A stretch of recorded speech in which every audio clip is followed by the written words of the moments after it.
అరగంట సరిపోవంత ముద్దాటలో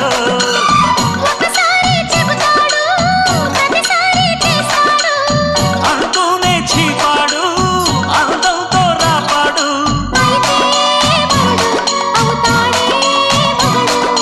అసలే రతివి అవుతావే సతివి ఘుమ్ ఘుమాయించు కొంచెం లవ్లగాయించు లంచం మన్మధించింది మంత్రం మంచం